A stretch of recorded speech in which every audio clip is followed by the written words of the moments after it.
At first glance, there's nothing special about the global balloon factory in Buenos Aires.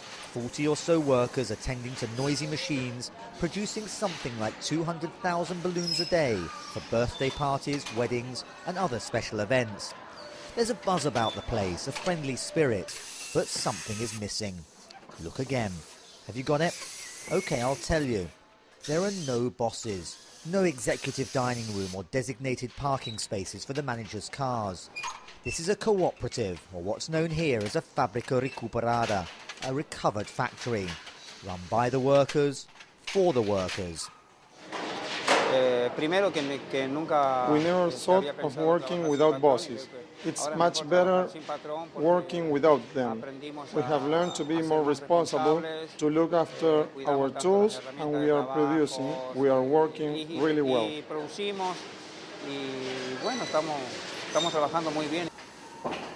The workers here arrived one day to find a note on the door telling them the factory had closed. The owners had fled, taking everything, raw materials and machinery. The workers had families to feed, so they camped outside for months until the Argentine authorities gave them permission to take control, to start work in what was now their factory.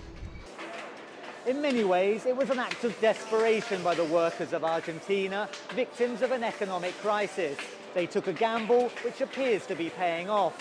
Nobody's making a fortune out of these enterprises, but they're feeding their families and working with a pride and dedication that they didn't have before. Similar stories are being told all over Argentina.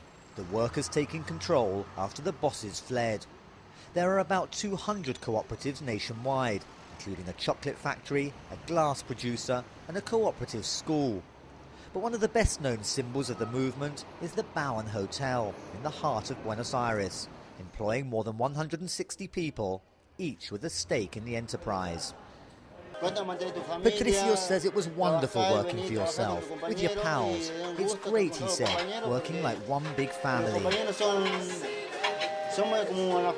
And he said it was fantastic, all the activities done on behalf of the employees.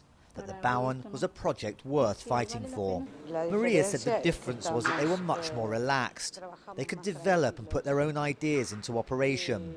The key, she added, was freedom, working with freedom and discipline.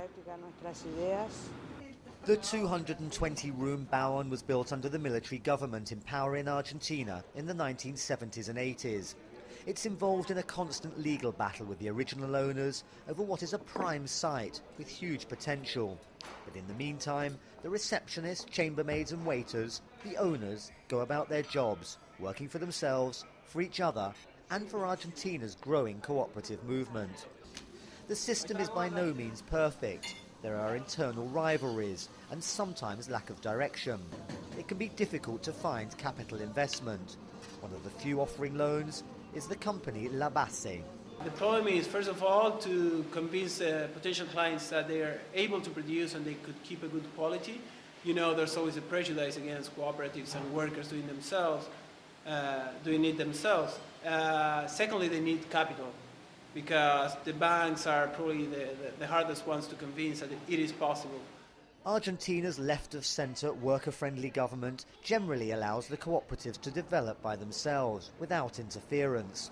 The Recovered Factories movement was born out of a necessity, emerging from the ruins of a crisis, to find itself growing and growing, in size and in confidence. Daniel Schweimler, BBC News, Buenos Aires.